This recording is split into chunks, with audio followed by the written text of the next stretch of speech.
Assalamualaikum and good evening. Thank you for watching USM News. I'm Hazira Muhammad Ismail. And I'm Mariam Salsabila Amir Saifuddin. Study from University of Malaysia show that only 1/3 of Malaysian reef only have been between 35 to 50% left for recover. Even more alarming, over 85% of our reefs are directly threatened by human activities. Specifically, aquatic tourism, which has become a massive industry worldwide, has been said to accelerate the destruction. A review by researchers at University of Science Malaysia points out that heavy unplanned dive tourism causes severe physical trauma to delicate reef structures through dropped anchors, careless fin kits, and boat collisions. And the threat is not just physical. Dr. Tan Chung Hong, a coral researcher from University of Malaysia Terengganu, stated that various sunscreen divers were have been linked to viral infection that trigger severe coral bleaching. Furthermore, when divers swim too close to the seabed, they kick up sediment that smothers coral polyps, causing asphyxiation and blocking the sunlight they need to survive. To see exactly how these overlapping rays are impacting our marine region, we go live to our environmental correspondent standing at the main dive jetty of Pulau Redang, Adriana. Thank you. I'm Adriana reporting live from Redang Island.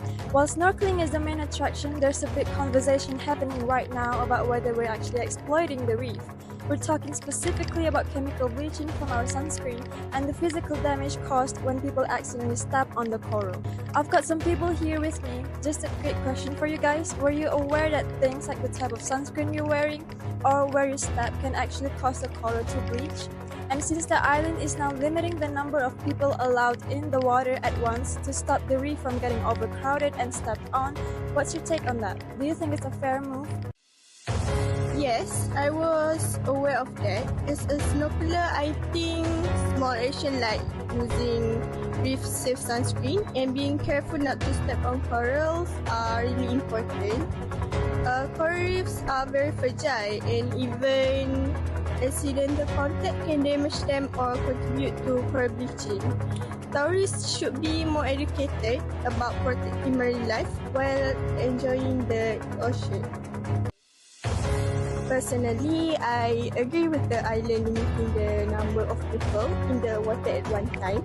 I think it's a fair move because overcrowding can harm the reef, especially when people accidentally step on corals or disturb the ecosystem.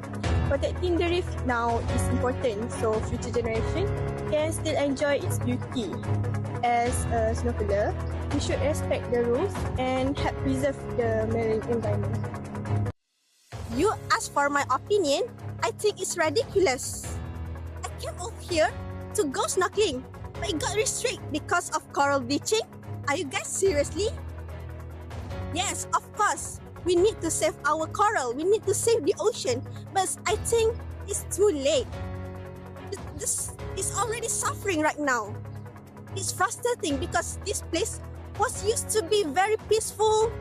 Right now, it's become distraction. Climate issue, dying reef. Like seriously? What's even left to enjoy anymore?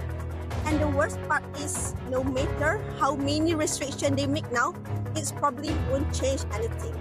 So yeah, I'm angry because humans destroy something beautiful and now everyone else has to deal it with the consequence. The water temperatures around Lizard Island have been significantly above normal for this time of year.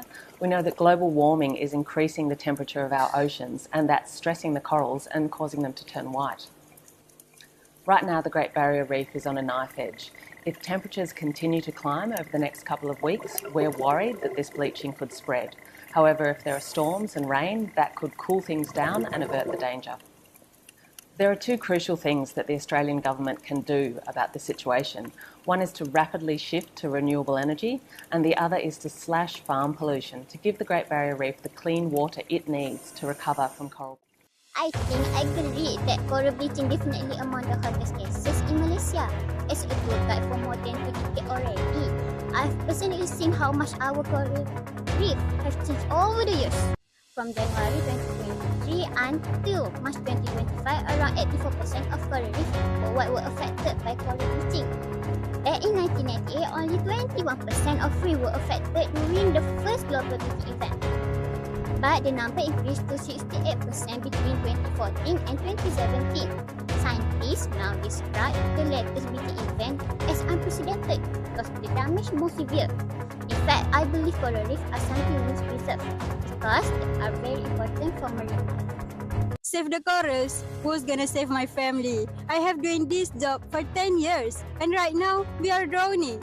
They cut my pay by 35%. I have 7 kids to feed. Most are still in the school and the youngest is just a baby. It is suffering me, man. Every day it is just struggle to put food on the table. Now, because there are no tourists, they are just firing people. My friend, men in my age, they are being kicked out with nothing. So, where are we supposed to go? They need to start over from zero? At our age, it is impossible, man. You know what? It is easy to talk about the environment when your stomach is full. But they are killing our livelihood to save a few reefs. We are losing everything here.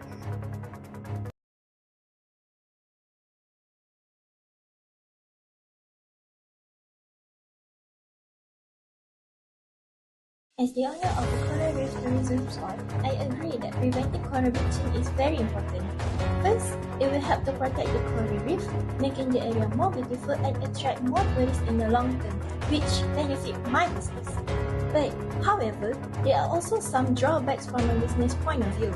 For example, if we want to protect the coral reef, we must limit the number of visitors. But by limiting the number of visitors, it will reduce short-term tourism activities and income. Still, if we do not protect the coral reef right now, it will become more damaged in the future and fewer tourists will come to the Malaysia in the future. So overall, I think it is better for me preventing coral bleaching for the long-term success of my business and other owner of coral reef tourism spot. Thank you. It's clear that while the new limits might mean a longer wait to get in, most people are starting to realize is the price we have to pay to keep the reef alive. I'm Adriana for USM News, reporting back to the studio. Thank you, Adriana. Everyone, let's take a look at the scenes after this as we wrap this edition of USM News. With that, I'm Mariam Salsabila. And I'm Hazira. Thank you for watching and we'll see you next time.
Hey, what's this? Stop it!